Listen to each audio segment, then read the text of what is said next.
Hello, I am Daisy, your hostess. You're joining me and Homer as we explore the adventures of his main character, Odysseus, in the book titled The Odyssey, which was said to be written in 750 BC. Knowing how ancient these words are, I felt like a necromancer bringing back the dead, or better yet, I felt that we've been on some archaeological find and uncovered past civilization. Well, when you come to think of it, we have. I hope you have had just as much fun as I have had in bringing the words back to life. Also, I'm very grateful for the English translation provided by Robert Fitzgerald, since it was originally written in Greek. If you are new to my channel and just found me at this video, welcome. So glad you found me. Make sure to visit my book playlist and grab the previous chapters, which Homer called each chapter a book. I guess that was a thing back then. This video will contain Book 23, titled The Trunk of the Olive Tree, and Book 24, titled Warriors Farewell. If you want to jump to the narration, please feel free to go to the description of this video and click on the jump link. And also, make sure to check out some of the resource links I left there for you so that you can review. So let me say, after that climatic bloodshed in Odysseus' Hall, we are left with much longed for reunions. The reunion of wife and husband, and father and son, meaning Odysseus and his dad. Hopefully you have enjoyed my observations throughout these books.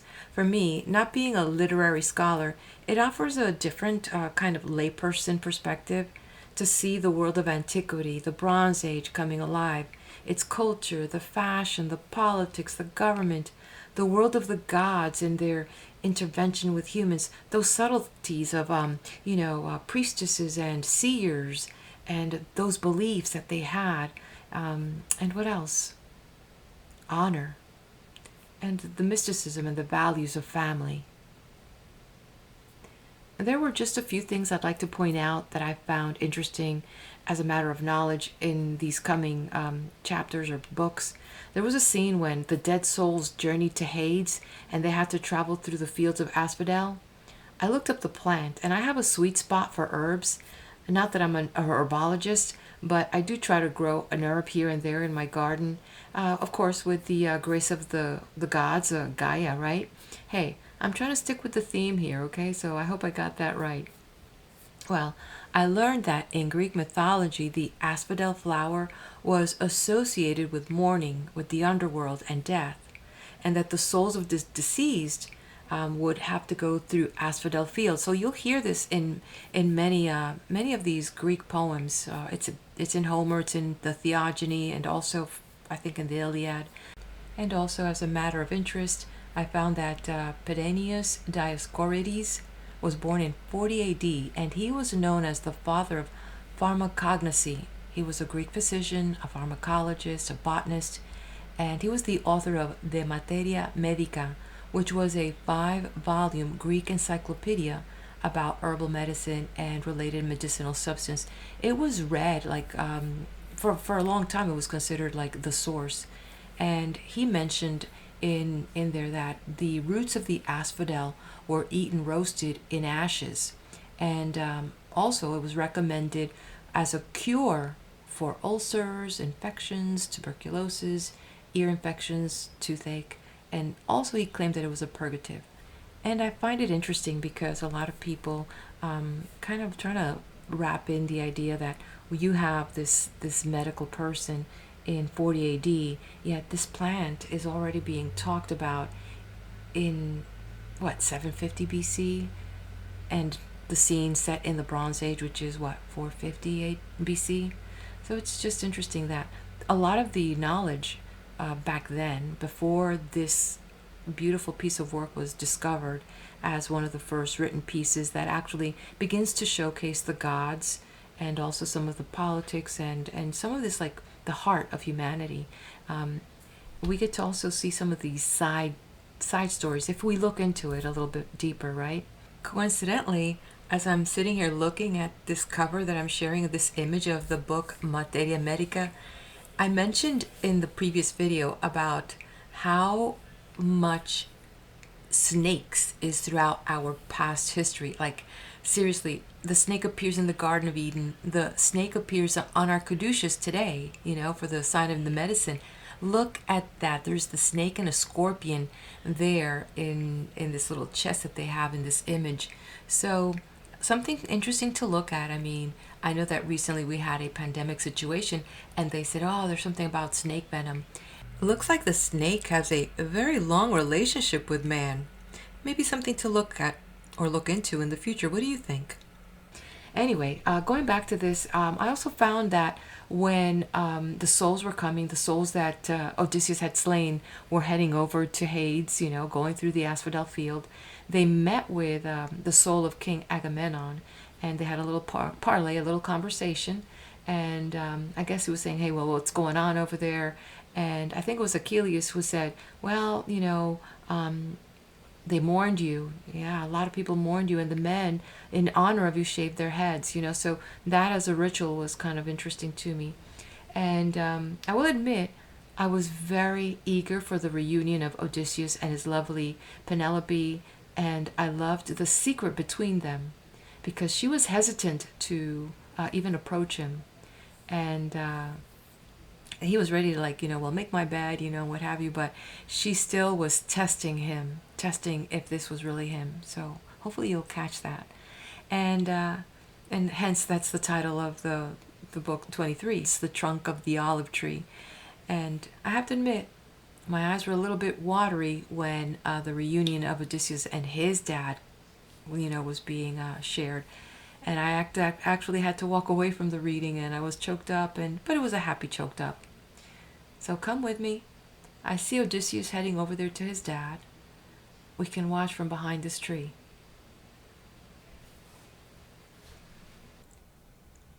Book 23.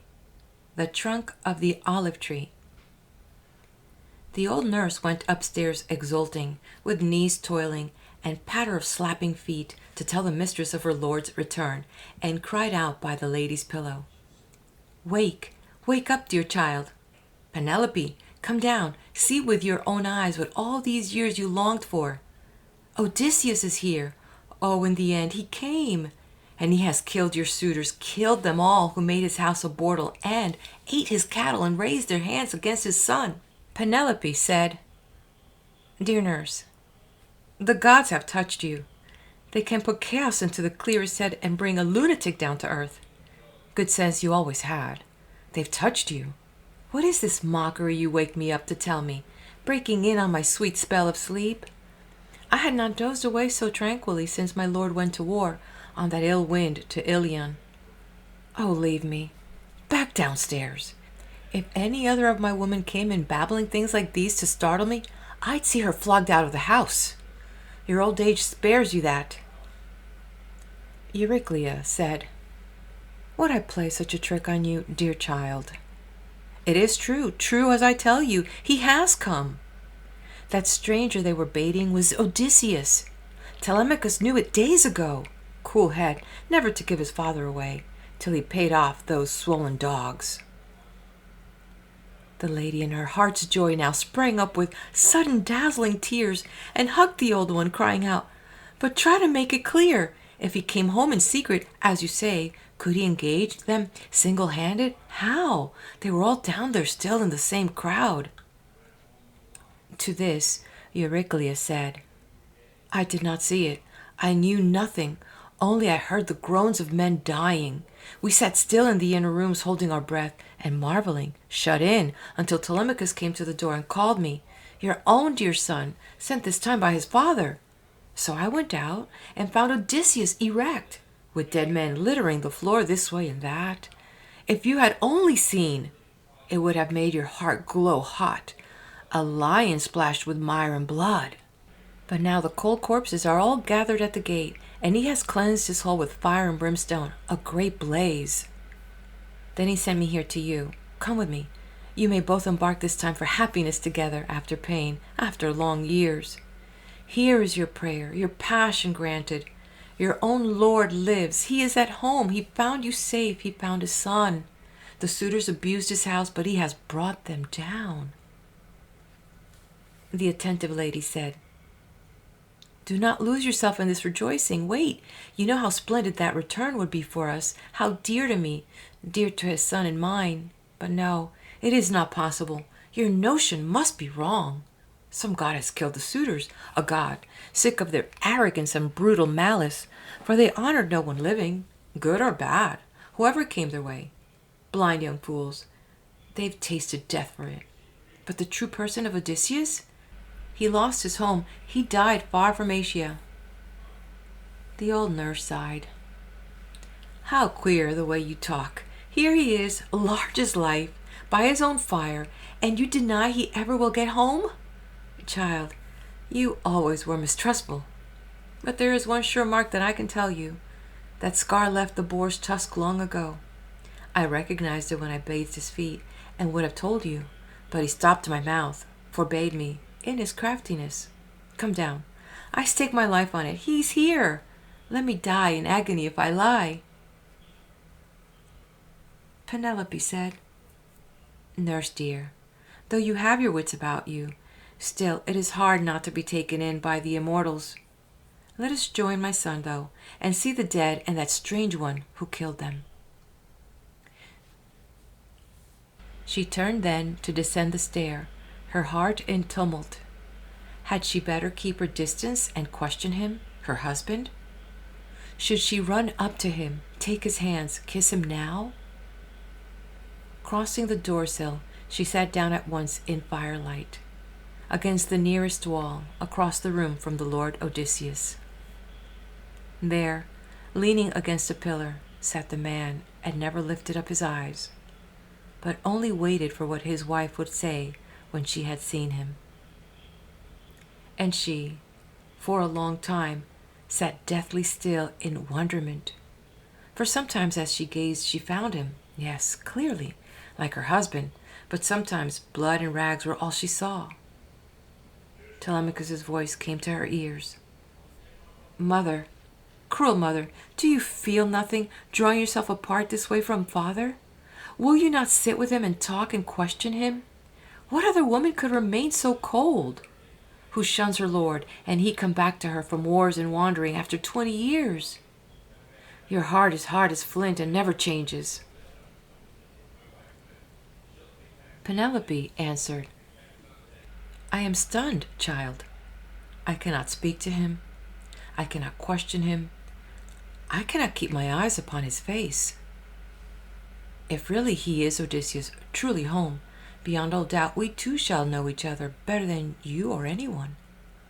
There are secret signs we know, we too.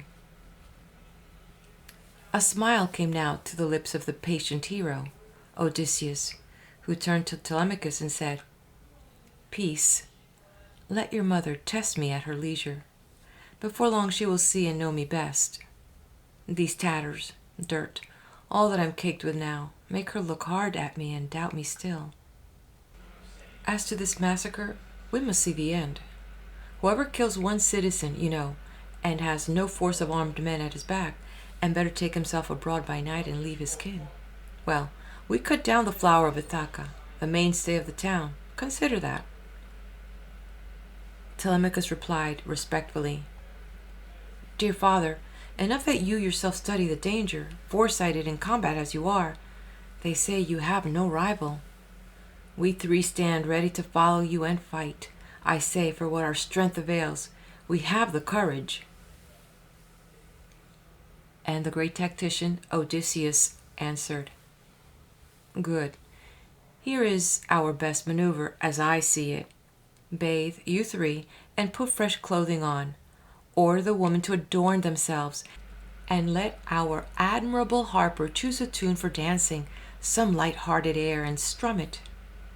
Anyone going by, or any neighbor, will think it is a wedding feast he hears.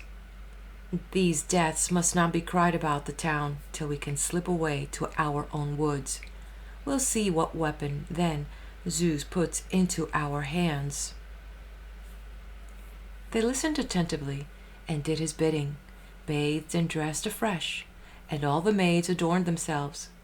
Then Phemios the harper took his polished shell and plucked the strings, moving the company to desire for singing. for the sway and beat of dancing, until they made the manor hall resound with gaiety of men and grace of women. Anyone passing on the road would say, "Married at last, I see, the queen so many courted. Sly caddish wife, she would not keep, not she, the lord's estate until he came." So travelers' thoughts might run, but no one guessed the truth. Great-hearted Odysseus, home at last, was being bathed now by Ur-Nammu and rubbed with golden oil, and clothed again in a fresh tunic and a cloak. Athene lent him beauty, head to foot. She made him taller and massive too, with crisping hair and curls like petals of wild hyacinth, but all red golden. Think of gold infused on silver by a craftsman, whose fine art Hephaestus taught him, or Athena, one whose work moves to delight. Just so she lavished beauty over Odysseus' head and shoulders. He sat then in the same chair by the pillar, facing his silent wife, and said, "Strange woman, the immortals of Olympus made you hard, harder than any. Who else in the world would keep aloof as you do from her husband if he returned to her from years of trouble, cast on his own land in the 20th year? Nurse, make up a bed for me to sleep on. Her heart is iron in her breast." Penelope spoke to Odysseus now. She said, "Strange man, if man you are, this is no pride on my part, nor scorn for you, not even wonder merely. I know so well how he appeared boarding his ship for Troy, but all the same, make up his bed for him, Euryclea. Place it outside the bedchamber my lord built with his own hands. Pile the big bed with fleeces, rugs, and sheets of purest linen." With this she tried him to the breaking point, and he turned on her in a flash, raging, "Woman, by heaven, you've stung me now! Who dared to move my bed? No builder had the skill for that, unless a god came down to turn the trick. No mortal in his best days could budge it with a crowbar. There is our pact and pledge, our secret sign, built into that bed, my handiwork and no one else's. An old trunk of olive grew like a pillar on the building plot, and I laid out our bedroom round that tree, lined up the stone walls, built the walls and roof, gave it a doorway and a smooth-fitting doors. Then I lopped off the silvery leaves and branches, hewed and shaped that stump from the roots up into a bedpost, drilled it, let it serve as a model for the rest. I planned them all, inlaid them all with silver, gold, and ivory, and stretched a bed between, a pliant web of oxhide thongs dyed crimson. There's our sign. I know no more. Could someone else's hand have sawn that trunk and dragged the frame away? Their secret. As she heard it told, her knees grew tremulous and weak. Her heart failed her. With eyes brimming tears, she ran to him, throwing her arms around his neck, and kissed him, murmuring, "Do not rage at me, Odysseus. No one ever matched your caution. Think what difficulty the gods gave. They denied us life together in our prime and flowering years, kept us from crossing into age together. Forgive me, don't be angry. I could not welcome you with love on sight. I armed myself long ago against the frauds of men, impostors who might come, and all those many whose underhanded ways bring evil on. Helen of Argos, daughter of Zeus and Leda, would she have joined the stranger laying with him if she had known her destiny?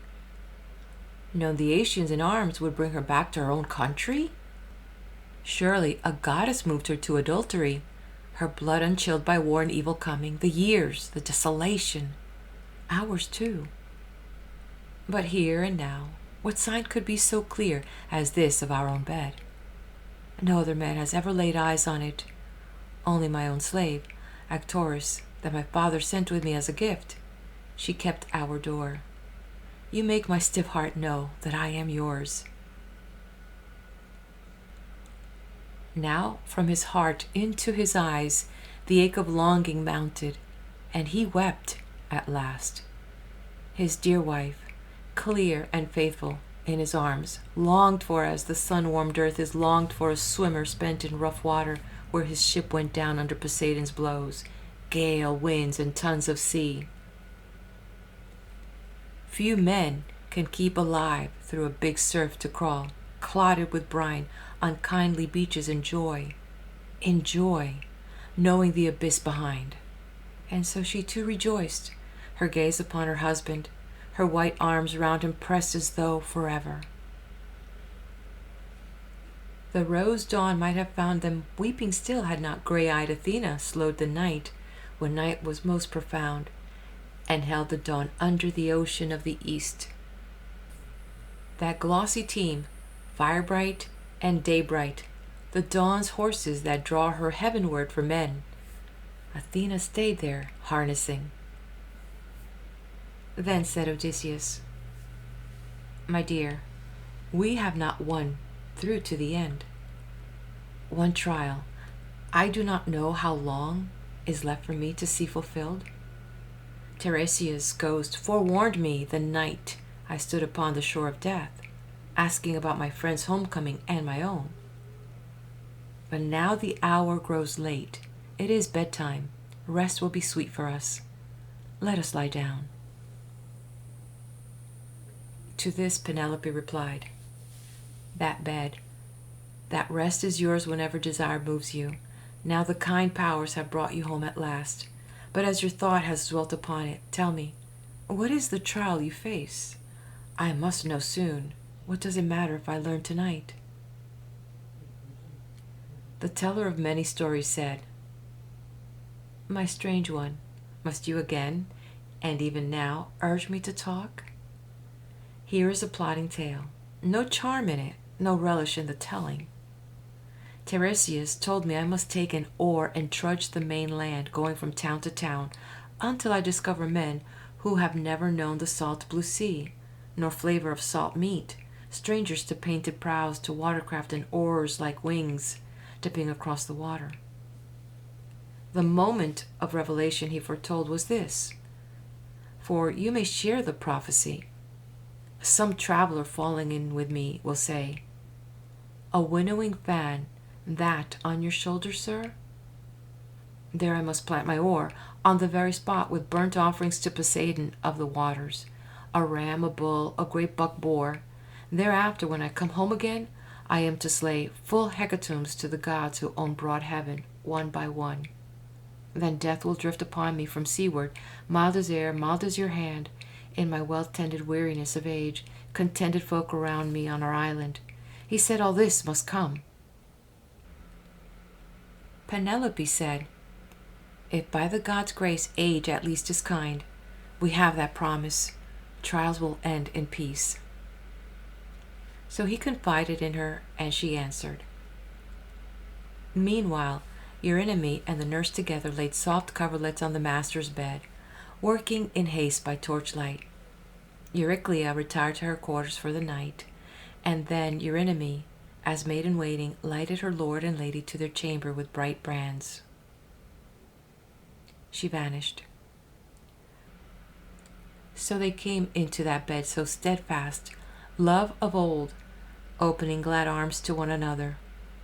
Telemachus by now had hushed the dancing, hushed the women. In the darkened hall he and the cowherd and the swineherd slept. The royal pair mingled in love again, and afterwards lay reveling in stories. Hers of the siege her beauty stood at home from arrogant suitors, crowding on her sight, and how they fed their courtship on his cattle, oxen, and fat sheep, and drank up rivers of wine out of the vats. Odysseus told of what hard blows he had dealt out to others, and of what blows he had taken. All that story. She could not close her eyes till all was told. His raid on Cicones, first of all, then how he visited lotus eaters, and what the Cyclops did, and how those shipmates, pitilessly devoured, were avenged. Then of his touching Iola's isle, and how that king refitted him for sailing to Ithaca, all vain. Gales blew him back groaning over the fish-cold sea. Then how he reached the Laestrygonians' distant bay, and how they smashed his ships and his companions. Circe then, of her deceit and magic, then on his voyage to the wide underworld of dark, the house of death, and questioning Tiresias, Theban spirit. Dead companions many he saw there, and his mother too. Of this he told his wife, and told how later he heard the choir of maddening sirens coasted the wandering rocks, Charybdis pool, and the fiend Scylla, who takes toll of men. Then how his shipmates killed Lord Helios' cattle, and how Zeus, thundering in towering heaven, split their fast ship with his fuming bolt, so all hands perished. He alone survived, cast away on Calypso's isle, or Gygia. He told, then, how that nymph detained him there in her smooth caves, craving him for her husband, and how, in her devoted lust, she swore he should not die nor grow old all his days, but he held out against her. Last of all, what sea toil brought him to the Phaeacians, there welcome, how they took him to their hearts and gave him passage to his own dear island with gifts of garments, gold and bronze. Remembering, he drowsed over the story's end. Sweet sleep relaxed his limbs and his care-burdened breast. Other affairs were in Athena's keeping, waiting until Odysseus had his pleasure of love and sleep. The gray-eyed one bestirred the fresh dawn from her bed of paling ocean to bring up daylight to her golden chair, and from his fleecy bed Odysseus arose. He said to Penelope, "My lady, what ordeals have we not endured? Here, waiting you had your grief, while my return dragged out my hard adventures, pitting myself against the gods' will and Zeus, who pinned me down far from home. But now our life resumes. We've come together to our longed-for bed. Take care of what is left me in our house. As to the flocks that pack of wolves laid waste, they'll be replenished. Scores I'll get on raids, and other scores our island friends will give me, till all the folds are full again. This day I'm off up country to the orchards. I must see my noble father, for he missed me sorely. And here is my command for you, a strict one, though you may need none, clever as you are. Word will get about as the sun goes higher of how I killed those lads. Go to your rooms on the upper floor and take your women. Stay there and never glance outside or a word to anyone." Fitting cuirass and sword belt to his shoulders, he woke his herdsmen, woke Telemachus, ordering all in arms. They dressed quickly, and all in war gear sallied from the gate, led by Odysseus. Now it was broad day, but these three men Athena hid in darkness, going before them swiftly from the town. End of Book 23. We're going to continue on to Book 24 here in this video, titled Warriors Farewell. Meanwhile, the suitors' ghosts were called away by Hermes of Cyllene, bearing the golden wand with which he charms the eyes of men or wakes whom he wills.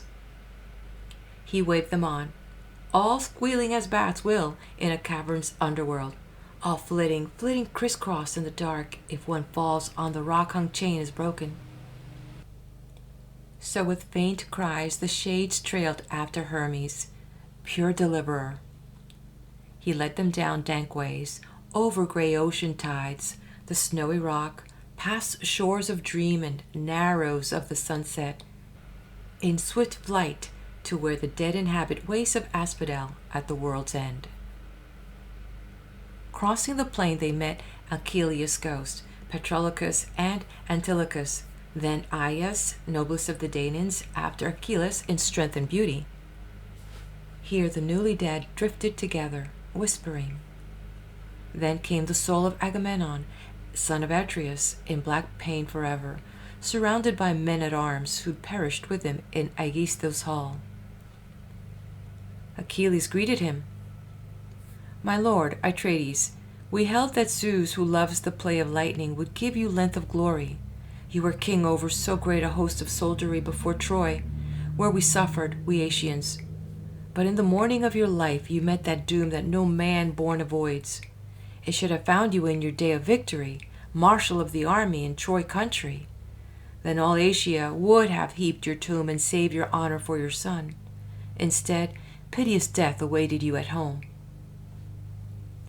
And Atreus' son replied, "Fortunate hero, son of Peleus, godlike and glorious, at Troy you died, across the sea from Argos, and round you Trojan and Aeacian peers fought for your corpse and died.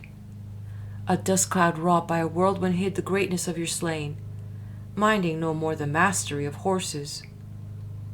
All that day we might have toiled in battle had not a storm from Zeus broken it off.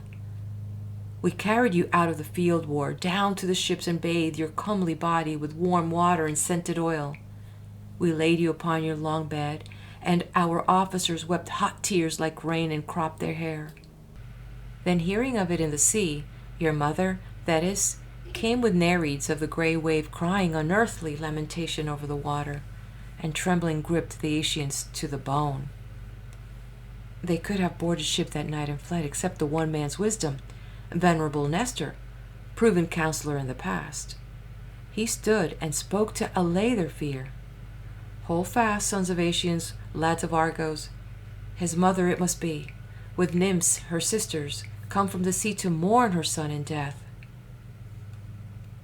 Veteran hearts at this contained their dread, while at your side the daughters of the ancient sea god wailed and wrapped ambrosial shrouding around you. Then we heard the muses sing, a threnody in 9 immortal voices. No Argive there but wept. Such keening rose from the one muse who led the song. Now 7 days and 10, 7 nights and 10, we mourned you, we mortal men, with nymphs who know no death, before we gave you to the flame, slaughtering long-horned steers and fat sheep on your pyre. Dressed by the Nereids and embalmed with honey and unguent in the seething blaze, you turned to ash. And past the pyres Aeacia's captains paraded in review, in arms clattering chariot teams and infantry. Like a forest fire the flame roared on and burned your flesh away. Next day at dawn, Achilles, we picked your pale bones from the char to keep in wine and oil. A golden amphora your mother gave for this, Hephaestus' work, a gift from Dionysus. In that vase, Achilles, hero, lie your pale bones mixed with mild Patroclus' bones, who died before you, and nearby lie the bones of Antilochus, the one you cared for most of all companions after Patroclus. We of the old army, we who were spearmen, heaped a tomb for these upon a foreland over Helios waters, to be a mark against the sky for voyagers in this generation and those to come. Your mother sought from the gods magnificent trophies and set them down midfield for our champions. Often at funeral games after the death of kings, when you yourself contended, you've seen athletes cinch their belts when trophies went on view. But these things would have made you stare. The treasures, that is, on her silver-slippered feet brought to your games, for the gods held you dear. You perished, but your name will never die. It lives to keep all men in mind of honor forever, Achilles. As for myself, what joy is this, to have brought off the war? Foul death Zeus held in store for me at my coming home. Aegisthus and my vixen cut me down. While they conversed, the wayfinder came near, leading the shades of suitors overthrown by Lord Odysseus. The two souls of heroes advanced together, scrutinizing these.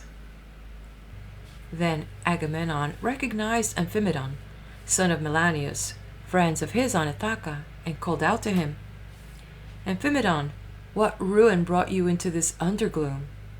All in a body, picked men and so young. One could not better choose the kingdom's pride. Were you at sea, aboard ship, and Poseidon blew up a dire wind and foundering waves? Or cattle raiding, were you, on the mainland, or in a fight for some stronghold? Or woman, when the foe hit you to your mortal hurt? Tell me, answer my question. Guest and friend, I say I am of yours. Or do you not remember I visited your family there? I came with Prince Menelaus, urging Odysseus to join us in the great sea raid on Troy. 1 solid month we beat our way, breasting south sea and west, resolved to bring him round, the wily raider of cities. the new shade, said, "O glory of commanders, Agamemnon, all that you bring to mind I remember well. As for the sudden manner of our death, I'll tell you of it clearly, first to last. After Odysseus had been gone for years, we were all suitors of his queen. She never quite refused, nor went through with a marriage, hating it, ever bent on our defeat. Here's one of her tricks. She placed her loom, her big loom, out for weaving in her hall, and the fine warp of some vast fabric on it. We were attending her, and she said to us, 'Young men, my suitors, now my lord is dead, let me finish my weaving before I marry, or else my thread will have been spun in vain. This is a shroud I weave for Lord Laertes when cold death comes to lay him on his bier. The country wives would hold me in dishonor if he, with all his fortune, lay unshrouded.' We had men's hearts, she touched them. We agreed. So every day she wove on the great loom, but every night by torchlight she unwove it, and so for 3 years she deceived the Asians. But when the seasons brought the fourth around, as long months waned, and the slow days were spent, one of her maids, who knew the secret, told us. We found her unraveling the splendid shroud, and then she had to finish, willy-nilly finish, and show the big loom woven tight from beam to beam with cloth. She washed the shrouding clean as sun or moonlight. Then, heaven knows from what quarter of the world, fatality brought in Odysseus to the swineherd's wood far up from the island. There his son went too, when the black ship put him ashore from Pylos. The two together planned our death trap. Down they came to the famous town, Telemachus long in advance. We had to wait for Odysseus.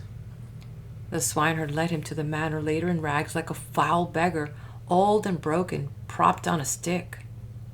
These tatters that he wore hid him so well that none of us would know when he turned up, not even the older men.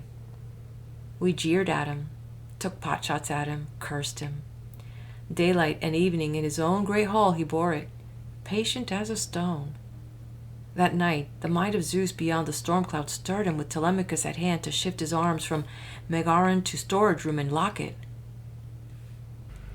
Then he assigned his wife her part. Next day she brought his bow and iron axe heads out to make a contest. Contest there was none, that move doomed us to slaughter. Not a man could bend the stiff bow to his will or string it, until it reached Odysseus. He shouted, "Keep the royal bow from the beggar's hands no matter how he begs." Only Telemachus would not be denied. So the great soldier took his bow and bent it for the bowstring effortlessly. He drilled the axe heads clean, sprang and decanted arrows on the doorsill, glared and drew again. This time he killed Antinous. There facing us he crouched and shot his bolts of groaning at us, brought us down like sheep. Then some god, his familiar, went into action with him around the hall, after us in a massacre.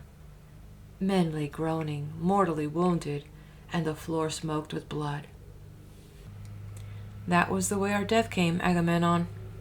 Now in Odysseus' hall, untended still, our bodies lie, unknown to friends or kinsmen who should have laid us out and washed our wounds free of the clotted blood and mourned our passing. So much as do the dead. But Agamemnon stole shade when he heard this cried aloud. "O fortunate Odysseus, master mariner and soldier, blessed son of old Laertes! The girl you brought home made a valiant wife, true to her husband's honor and her own, Penelope, Icarios' faithful daughter. The very gods themselves will sing her story for men on earth, mistress of her own heart, Penelope. Tyndareus' daughter waited too, how differently. Clytemnestra, the adulteress, waited to stab her lord and king. That song will be forever hateful. A bad name she gave to womankind, even the best." These were the things they said to one another under the rim of earth where death is lord.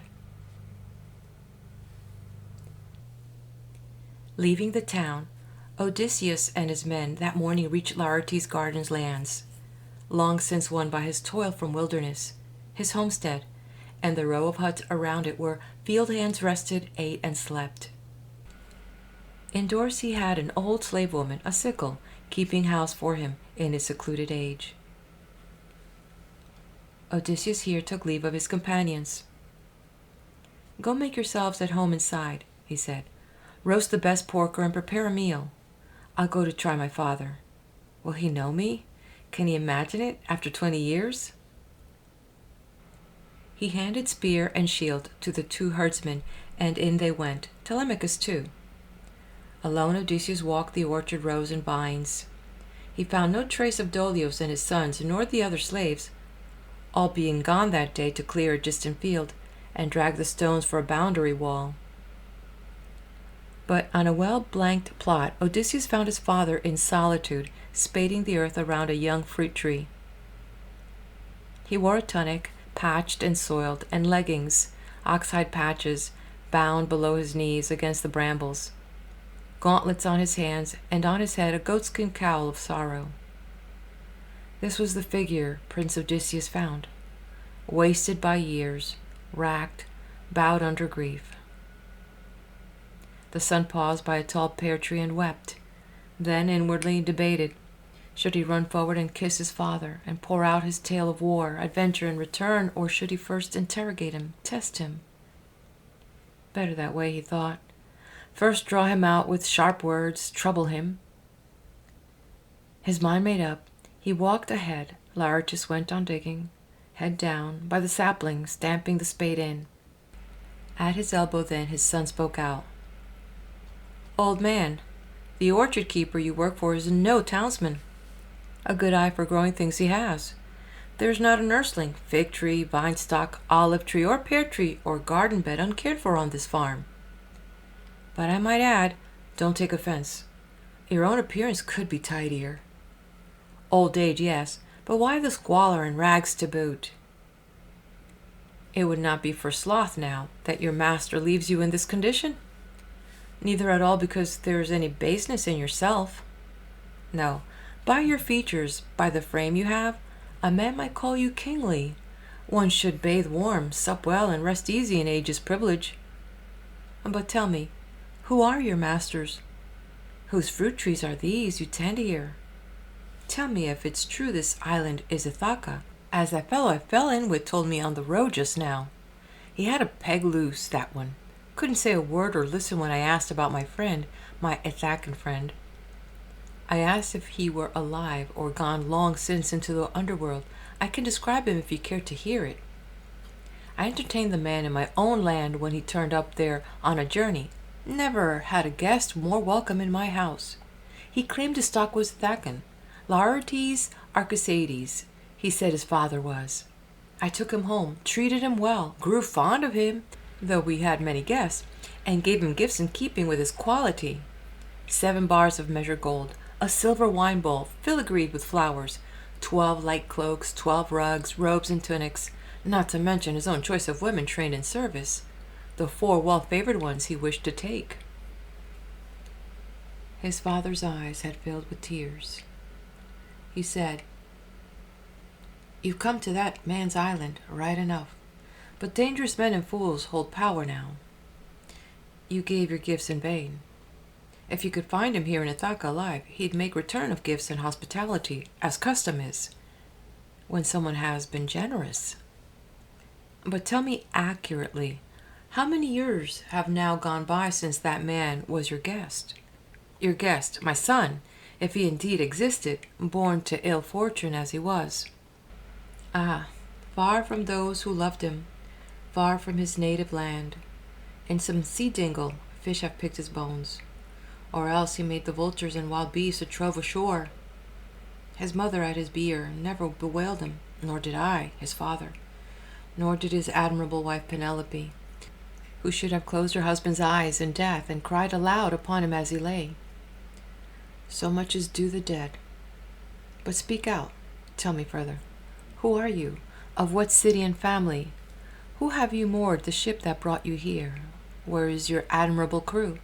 Are you a peddler put ashore by the foreign ship you came on?" Again Odysseus had a fable ready. "Yes," he said, "I can tell you all those things. I come from Rover's Passage where my home is, and I am King Alwo's only son.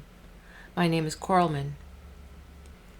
Heaven's power in the west wind drove me this way from Sicania, off my course. My ship lies in a barren cove beyond the town there. As for Odysseus, now is the 5th year since he put to sea and left my homeland, bound for death, you say? Yet Lambert's flying from starboard crossed his bow, a lucky augury. So we parted joyously, in hope of friendly days and gifts to come. A cloud of pain had fallen on Laertes. Scooping up handfuls of the sunburnt dust, he sifted it over his gray head and groaned, and the groan went to the son's heart. A twinge prickling up through his nostrils warned Odysseus he could not watch this any longer. He leaped and threw his arms around his father, kissed him, and said, "O father, I am he, 20 years gone, and here I've come again to my own land. Hold back your tears, no grieving, I bring good news. Though still we cannot rest, I killed the suitors to the last man. Outrage and injury have been avenged." Laertes turned and found his voice to murmur, "If you are Odysseus, my son, come back. Give me some proof, a sign to make me sure." His son replied, "The scar then, first of all. Look, here the wild boar's flashing tusk wounded me on Parnassus. Do you see it? You and my mother made me go, that time, to visit Lord Autolycus, her father, for gifts he promised years before on Ithaca. Again, more proof. Let's say the trees you gave me on this revetted plot of orchard once. I was a small boy at your heels, wheedling amid the young trees, while you named each one. You gave me 13 pear, 10 apple trees, and 40 fig trees. 50 rows of vines were promised too, each one to bear in turn. Bunches of every hue would hang there ripening, weighed down by the god of summer days." The old man's knees failed him, his heart grew faint, recalling all that Odysseus calmly told. He clutched his son. Odysseus held him, swooning until he got his breath back in his spirit and spoke again. "Zeus, father, gods above, you still hold pure Olympus, if the suitors paid for their crimes indeed, and paid in blood. But now the fear is in me that all Ithaca will be upon us. They'll send messengers to stir up every city of the islands." Odysseus, the great tactician, answered, "Courage, and leave the worrying to me. We'll turn back to your homestead by the orchard. I sent the cowherd, swineherd, and Telemachus ahead to make our noonday meal." Conversing in this vein, they went home, the two together, into the stone farmhouse. There Telemachus and the 2 herdsmen were already carving roast young pork and mixing amber wine. During these preparations, the sickle woman bathed Laertes and anointed him and dressed him in a new cloak. Then Athene, standing by, filled out his limbs again, gave girth and stature to the old field captain fresh from the bathing place. His son looked on in wonder at the godlike bloom upon him, and called out happily, "O father, surely one of the gods who are young forever has made you magnificent before my eyes." Clear-headed Laertes faced him, saying, "By Father Zeus, Athena, and Apollo, I wish I could be now as once I was, commander of the Cephallenians, when I took the walled town, Narrators, on the promontory. Would God I had been young again last night, with armor on me, standing in our hall to fight the suitors at your side. How many knees I could have crumpled, to our joy." While son and father, cowherd and swineherd attending, waiting for the meal was ready. Soon they were all seated, and their hands picked up the meat and bread. But now old Dolios appeared in the bright doorway with his sons, work-stained from the field. Laertes' housekeeper, who reared the boys and tended Dolios in his bent age, had gone to fetch them in.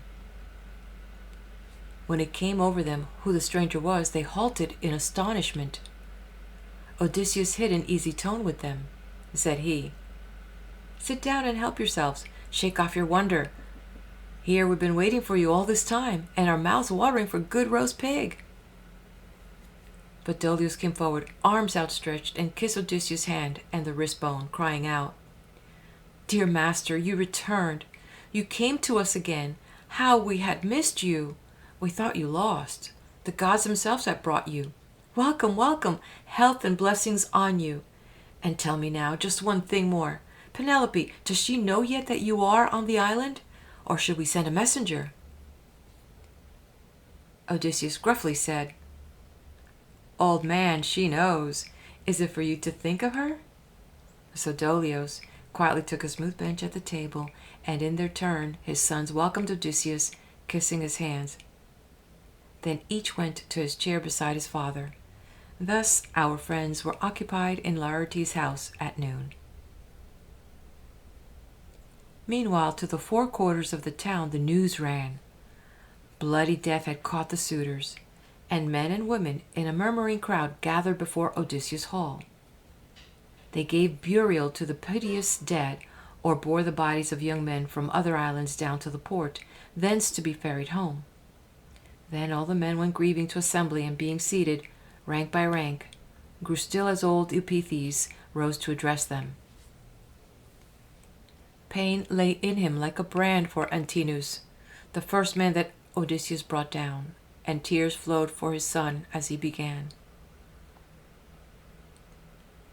"Heroic feats that fellow did for us, Aeacian friends. Good spearmen by the shipload he led to war and host, lost ships and men, and once ashore again killed these, who were the island's pride. Up with you!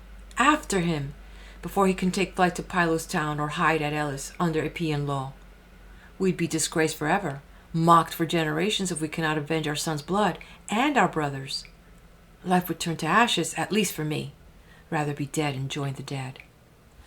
I say we ought to follow now, or they'll gain time and make the crossing." His appeal, his tears, moved all the gentry listening there. But now they saw the crier and the minstrel come from Odysseus' hall, where they had slept. The two men stood before the curious crowd, and Medon said, "Now hear me, men of Ithaca. When these hard deeds were done by Lord Odysseus, the immortal gods were not far off. I saw with my own eyes someone divine who fought beside him in the shape and dress of Mentor. It was a god who shone before Odysseus, a god who swept the suitors down the hall, dying in droves." At this, pale fear assailed them, and next they heard again the old forecaster, Halitherses Mestorides. Alone he saw the field of time past and to come. In his anxiety for them he said, "Athenians, now listen to what I say. Friends, by your own fault these deaths came to pass. You would not heed me, nor the captain, Mentor, would not put down the right of your sons. Heroic feats they did, all wantonly raiding a great man's flocks, dishonoring his queen, because they thought he'd come no more. Let matters rest. Do as I urge. No chase, or he who wants a bloody end will find it." The greater number stood up, shouting, "Ay!" But many held fast, sitting all together, in no mind to agree with him. Eupeithes had won them to his side. They ran for arms, clapped on their bronze, and mustered under Eupeithes at the town gate for his mad foray. Vengeance would be his, he thought, for his son's murder, but that day held bloody death for him and no return. At this point, querying Zeus, Athena said, "O Father of us all and King of kings, enlighten me. What is your secret will? War and battle? Worse and more of it? Or can you not impose a pact on both?" The summoner of cloud replied, "My child, why this formality of inquiry? Did you not plan that action by yourself? See to it that Odysseus, on his homecoming, should have their blood? Conclude it as you will. There's one proper way, if I may say so.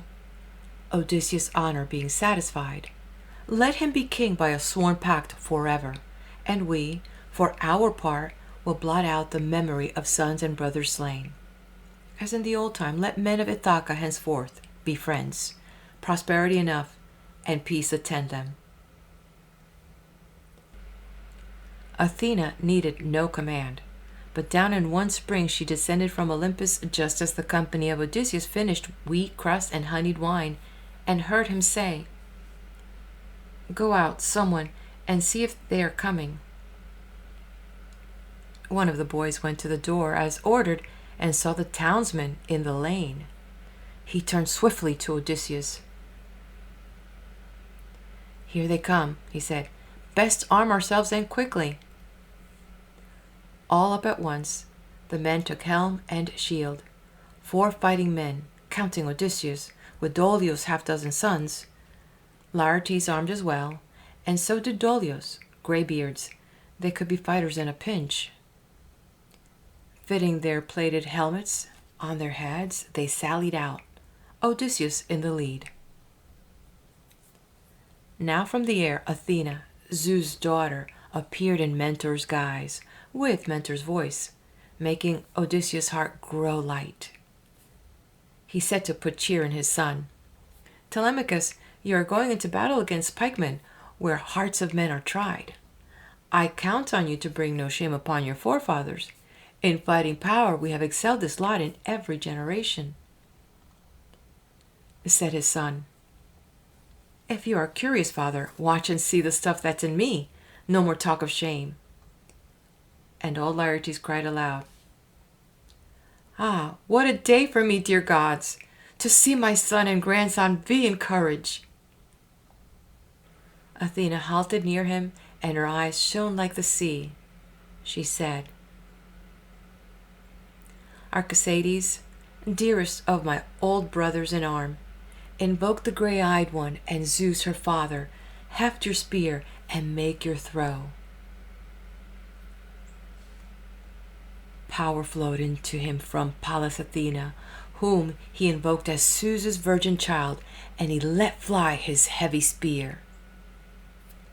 It struck Eupeithes on the cheek plate of his helmet, and undeflected the bronze had punched through. He toppled, and his armor clanged upon him. Odysseus and his son now fiercely closed, laying on with broadswords, hand to hand and pikes. They would have cut the enemy down to the last man, leaving not one survivor, had not Athena raised a shout that stopped all fighters in their tracks. "Now hold," she cried.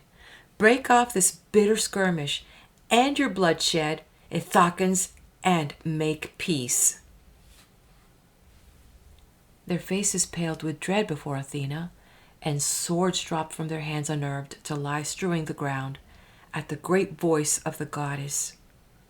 Those from the town turned fleeing for their lives, but with a cry to freeze their hearts, and ruffling like an eagle on the pounce, the Lord Odysseus reared himself to follow, at which the son of Cronos dropped a thunderbolt smoking at his daughter's feet. Athena cast a great glance at her friend and said, "Son of Laertes and the gods of old, Odysseus, master of land ways and seaways, command yourself. Call off this battle now, or Zeus, who views the wide world, may be angry." He yielded to her, and his heart was glad. Both parties later swore to terms of peace, set by their arbiter, Athena, daughter of Zeus, who bears the storm cloud as a shield, though still she kept the form and voice of Mentor. End of Book 24. In the next video, I will be sharing a postscript by the gentleman that translated this piece of work, Robert Fitzgerald, and to honor his work and see what his insights are. If you feel like tuning into that, head over to the next video. Otherwise, this concludes the reading of the epic poem titled The Odyssey by Homer. Thank you so much. Please do hit like, share, and subscribe.